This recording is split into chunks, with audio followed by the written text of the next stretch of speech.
p.m. just before Rush Limbaugh.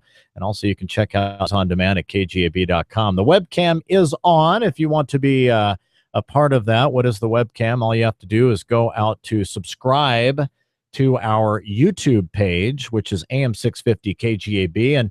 And some of the interviews maybe that you missed with Jillian Balo yesterday, or Amber Ash last week, or Boyd Wiggum, or Secretary of State Ed Murray, on and on and on. You can simply go out to AM 650 KGAB and hit subscribe, and then you will get those at your convenience and be able to check those out. I know a lot of you are, we've gotten requests before to check out an archive of some kind. This is a great way to archive a lot of those great videos. But the webcam is on now. You might have to open up a Google account. That doesn't take long at all. It's a snap. And you can get that set up right away. 62 is your current temperature right now here in the capital city. The phone number is 632-6500, 632-3323.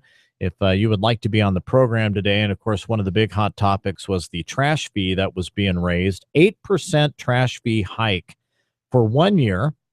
And, you know, a lot of people still very upset about that. Of course, there's all kinds of information out there about landfills. And, you know, people are talking about expanding landfills. Well, the DEQ, it's possible that they are going to be denying about 34 to 35 permits in the state of Wyoming for landfill expansion.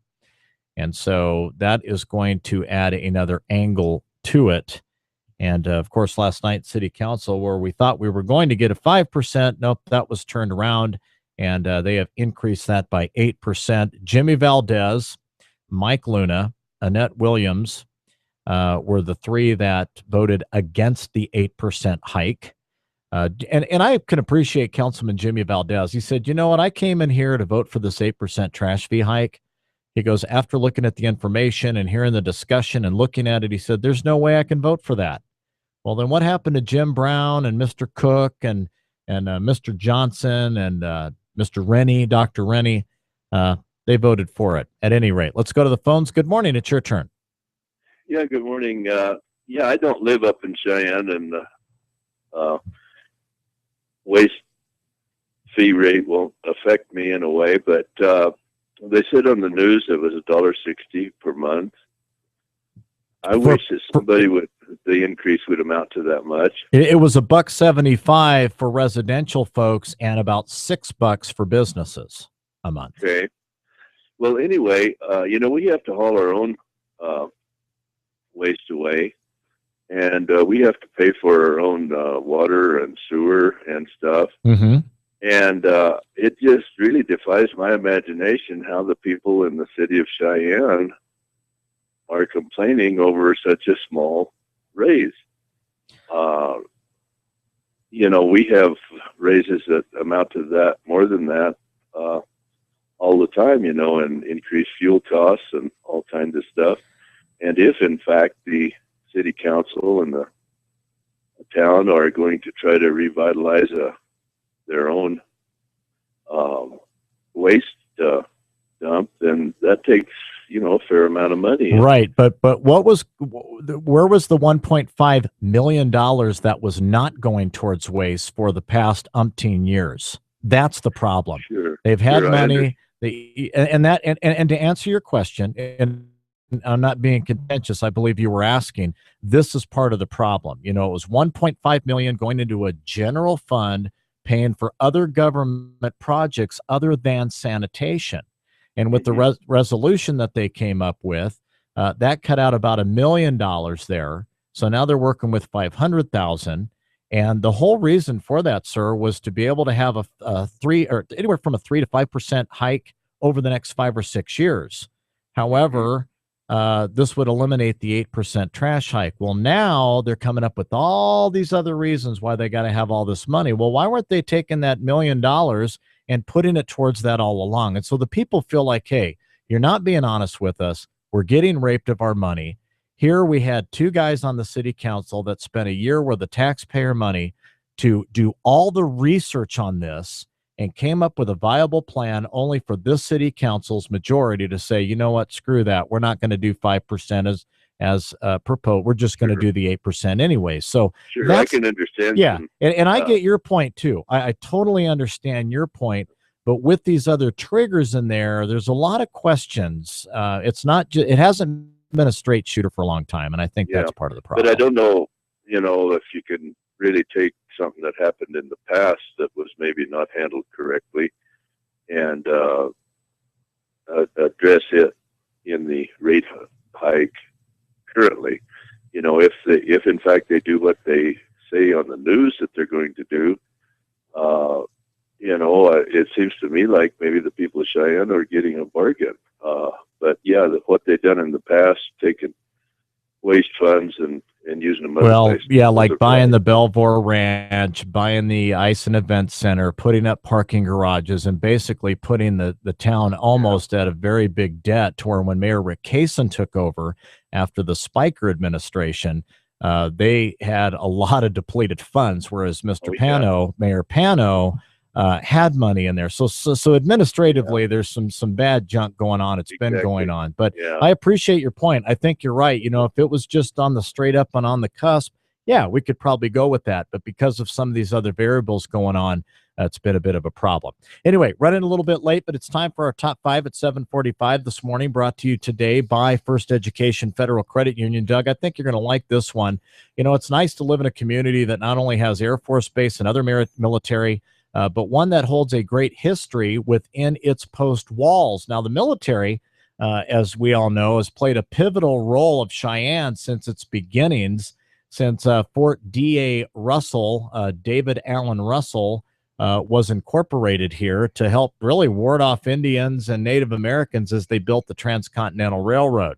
And it's had a couple of different names, but now it is the F.E. Warren Air Force Base. But who are the men who were commanding at these posts or who were stationed here? So I want to take a look at 5 prominent men who served at the base here in Cheyenne. Some of them you've heard of, some of them maybe you haven't, but at any rate, they were stationed here and made their contributions to help make F.E. Warren Air Force Base what it is today. Number 5, a general who commanded in World War II in the European theater, a man by the name of General Mark Clark. All right, General Clark. He also fought in Korea. That's right. He was stationed here. Number 4, General Benjamin O. Davis Sr. He's the first black general to don the stars. He was also stationed here at some point in time. And again, I've heard of him. Right. I know you heard of this guy. Number 3 on the list, General Billy Mitchell, also known as the father of the Air Force. And a World War I hero. That's right, a World War I hero. And, there was some things that had gone on in his life. But anyway, he was the one that was pushing. He went to school on his own. He went and got his own license for the air, and he also predicted that wars would probably be fought in water as well as in air, and he was right. So he made a push for the Air Force to have their own branch. And number 2, Major Walter Reed, the physician whom the hospital is named after. He was also stationed here. And of course, Doug, you can probably guess number 1, General John J. Blackjack Pershing, who married Helen Frances Warren, who was the daughter of Senator F.E. Warren, and spent some time here. And it's been said that he ended up getting general because of who his father-in-law was. Well, I don't know anything about that, but I know he was, again, a World War I hero. That's right. That's right. Did a lot of great things. But at any rate, that's our top 5 at 7:45 this morning. Thanks a lot, Doug, for weighing in on that. 7:50 is the time. We'll get to your phone call straight ahead. There's always a moment of truth where it's either put up or shut up. We were yelling our hearts out. Even in our weakness, even in our pain, we continued to push. I don't know where the pain went to, but all I know is that I had what it took. I am a United States Marine. PFC Darrell Willis serves his country as a Marine. Will you? Visit Marines.com or call 1-800-MARINES. Even heroes need a vacation. Donate blood this summer for a patient in need, and you could win big with a trip to Hawaii in the United Blood Services Fly Away a Hero Summer Giveaway.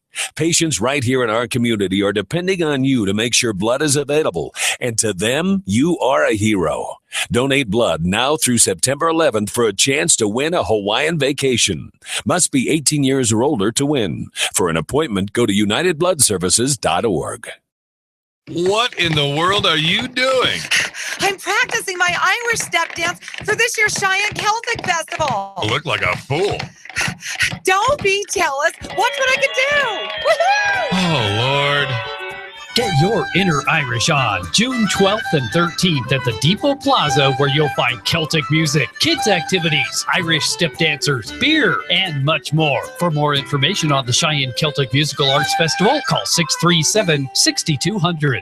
Are you feeling run down? Do you have aches, pains, or illnesses that just keep hanging around? Chronic medical conditions require an internal medicine healthcare provider. A team of experts can help you to manage a number of conditions, including asthma, heart disease, respiratory illness, back pain, and many more. Call today to see what Cheyenne Regional Internal Medicine can do for you. 307-996-1560. 307-996-1560. The Wyoming State High School Rodeo is a rip-snorting, dust-kicking good time. Come to the Wyoming State Fairgrounds in Douglas, June the 10th through the 13th to see over 300 high school rodeo athletes compete for top honors in several different rodeo events. Performances are held daily. The Wyoming State High School Rodeo. Don't miss June 10th through the 13th in Douglas. For more information about the events, visit wyhsra.org. Dave Ramsey fights for your financial freedom with his creative insights into the world of money and finance. Monday through Saturday at 8 p.m. on AM 650 KGAB.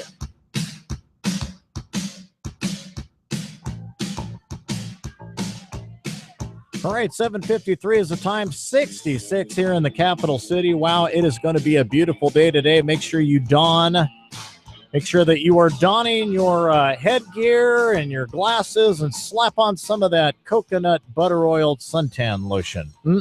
I smell summer, don't you?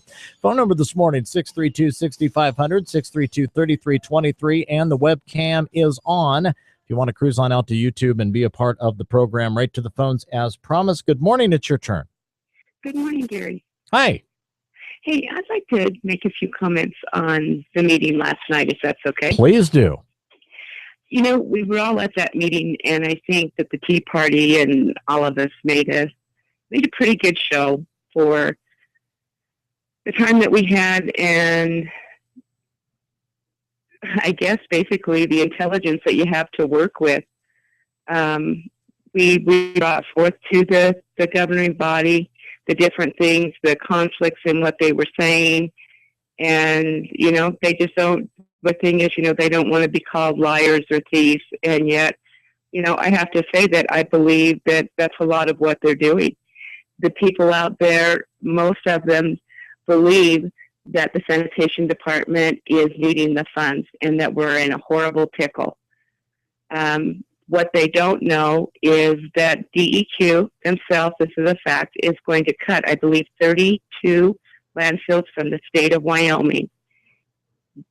The inside on that is Cheyenne is on that list. So they don't have a DEQ permit.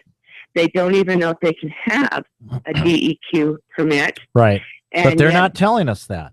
They're not telling you that. They just keep the same momentum going. Is, you know, we need this. We have a trash problem. We have a trash problem. Right. You've been dealing with this trash problem for decades. And we had one gentleman stand up there and talk about it. And of course he works for them. This is his job. Obviously he would like the pay increase or the tax. And the other thing, I'm kind of going to have to figure that out. They brought up something very interesting last night. A fee is something that you pay, you know, to get something. A tax is something that we all pay.